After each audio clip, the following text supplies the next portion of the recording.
So you're thinking about adopting a cat. First of all, that is just fantastic. In this explainer, we are going to walk you through the entire journey. I mean, everything from getting your home ready to hearing that very first purr. Let's get you ready to find your perfect feline friend. And isn't that the truth? You walk in and you're just surrounded by all these sweet, hopeful faces. The emotional pull is so intense, you really do want to take every single one of them home. But that emotion, as wonderful as it is, really needs a solid plan to back it up. And this, right here, is the key to everything.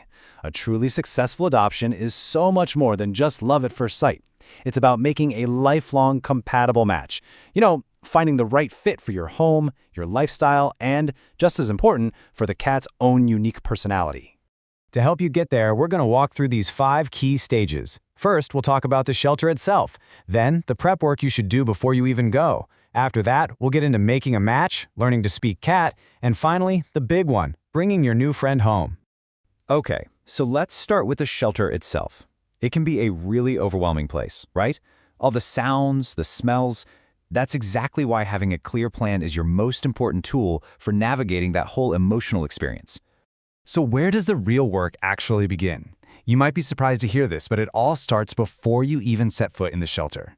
This prep work is what's going to set you and your future cat up for total success.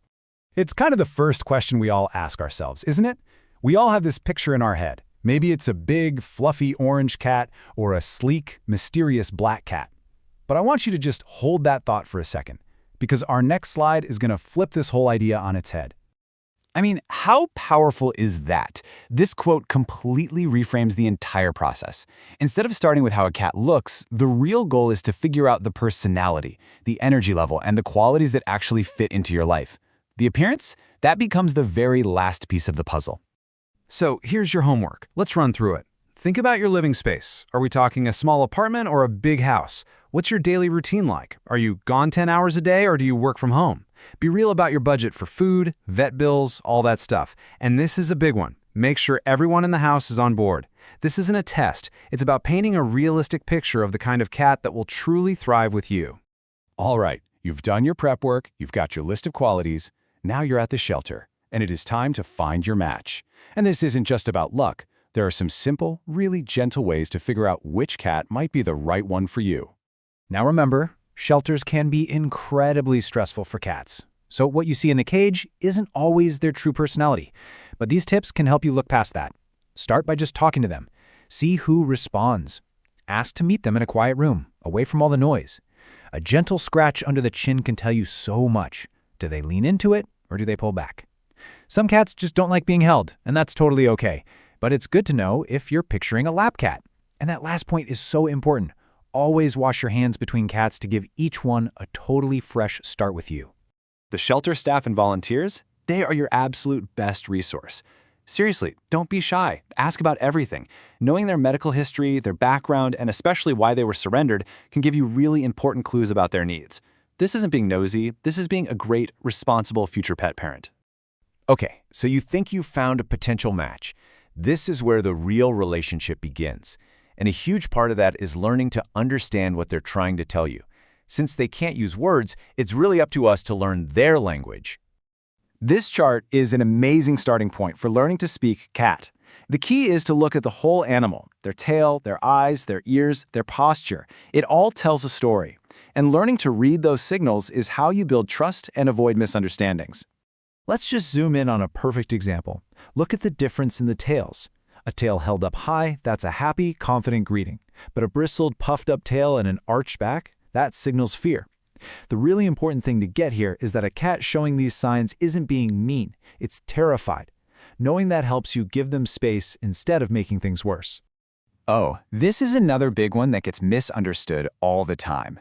A hiss isn't aggression. It's a warning shot that says, hey, I'm really scared, please back off. Think of it as a defensive sound, not an offensive one. When you respect the hiss, you're respecting your cat's boundaries.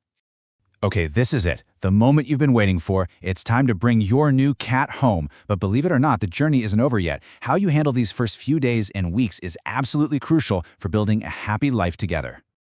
I absolutely love this rule. It's such a great way to manage your own expectations. For the first 3 days, your new cat is basically in survival mode. They're scared, they're overwhelmed, so hiding is totally normal. By 3 weeks, they're starting to figure out your routine and realize, okay, this place is safe. That's when their real personality starts to peek out. And by 3 months, they finally feel at home. They trust you. It's a marathon of trust building, not a sprint. And probably the single most important thing you can do in those first days is to set up a transition room. A spare bedroom, even a bathroom works perfectly. This becomes their safe home base. It lets them decompress without the stress of exploring the entire house at once. You put everything they need right in there, and you let them adjust on their own terms. Now, if you already have other pets, this slow introduction process is non-negotiable. Seriously, first impressions are everything for cats. You start by just swapping scents. Let them get used to each other's smell on blankets and toys. Then you can let them explore each other's spaces, but separately.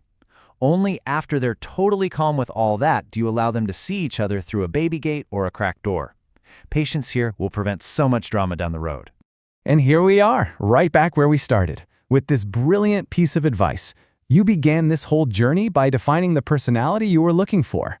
And if you stuck to that, you may have ended up with a cat that looks nothing like you first imagined, but is absolutely 100% the perfect companion for you. By doing your homework, being patient, and focusing on what truly matters, compatibility, you've turned an emotional moment into a thoughtful, life-changing choice. The perfect cat for you is out there, waiting in their own little unexpected package. So the only question left is, are you ready to go find them?